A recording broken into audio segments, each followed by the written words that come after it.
இன்னைக்கு வீடியோ எதை பற்றி அப்படின்னா மைலேஜ். நம்ம வண்டி எடுக்கும் போது ஒரு மைலேஜ் சொல்லுவாங்க, ஆனால் நம்ம ஓட்டும் போது அவங்க சொல்கிறதுலேருந்து -4, 5 அந்த அளவுக்கு தான் நமக்கு மைலேஜ் தரும் நம்ம வண்டி. ஸோ அவங்க சொல்கிற மைலேஜை நம்ம எப்படி எடுக்கலாம்? கம்பெனி சைட்லேருந்து இப்போ 20 சொல்கிறாங்கன்னா அந்த 20 மைலேஜ் நம்ம எப்படி கொண்டு வரலாம் அப்படிங்கிறது தான் பார்க்க போகிறோம். நம்ம போயிட்டு இருக்க வண்டி 300 XUV 300 டீசல் வேரியண்ட்.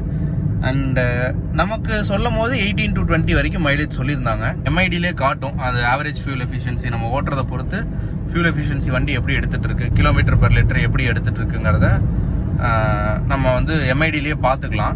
மேக்ஸிமம் அது வந்து +or- 1 or 2 அந்த மாதிரி தான் இருக்கும். எனக்கு தெரிஞ்ச வரைக்கும் மேக்ஸிமம் அப்படி தான் இருக்குது. இப்போ அவங்க கம்பெனியில் சொல்கிற மைலேஜ் நம்ம எப்படி அதை அட்டைன் பண்ணலாம் அப்படின்னா, வண்டி நம்ம வந்து மூவ் பண்ணும் போது ஃபஸ்ட்டு ஸ்டார்டிங்கில் ஃபஸ்ட் கீர் போட்டு மூவ் பண்ணும் போதும் அண்ட் வண்டி ரன்னிங்லேயும் கிராஜுவலாக ஸ்பீட்ஸ் வந்து அதிகப்படுத்தணும். எடுத்தோன்னா வருன்னு இழுக்கிறது அந்த மாதிரிலாம் பண்ணோம்னா வந்து கண்டிப்பாக மைலேஜ் ட்ராப் ஆகும். அதாவது கியர் ஷிஃப்டிங் பண்ணுறதும் ஒரு மெயின் ரீசன் மைலேஜ் ட்ராப் ஆகிறதுக்கும் மைலேஜ் கிடைக்கிறதுக்கும். ஸோ கியர் ஷிஃப்டிங் எப்படின்னா, இன்ஜின் வந்து நம்ம சர்ன்னு அறுத்தும் போது ஒரு செகண்டில் வந்து அதோட ஸ்மூத்னஸ் மாறும். ஸோ அந்த ஸ்மூத்னஸ் மாறி அது ரோர் வந்து ஜாஸ்தி ஆகும் போது அதுக்கு முந்தின டைமில் நம்ம வந்து அடுத்த கியர் ஷிஃப்ட் பண்ணிடணும்.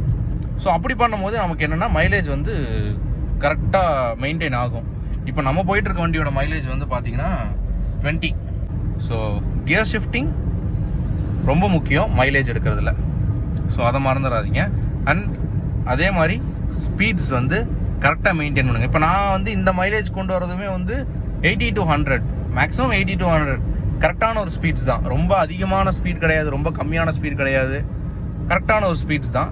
ஸோ இந்த மாதிரி ஸ்பீட்ஸ் மெயின்டைன் பண்ணும்போது, கியர் ஷிஃப்டிங் கரெக்டாக பண்ணும்போது, இன்ஜின் ரோர் ஜாஸ்தி ஆகாமல், ரம்பிள் ஜாஸ்தி ஆகாமல் கரெக்டாக ஓட்டுறோம் அப்படிங்கும் போது கண்டிப்பாக மைலேஜ் வந்து எடுக்கலாம். நார்மல் ஸ்டேட் ஹைவேஸ்லேயும் போவோம், சின்ன சின்ன ரோட்லேயும் போவோம்.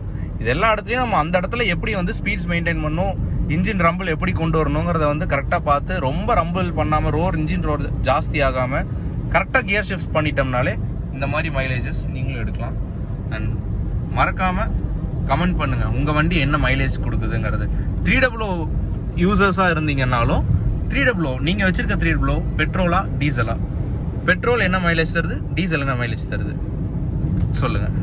மறக்காமல் கமெண்ட் பண்ணுங்கள். பாய்.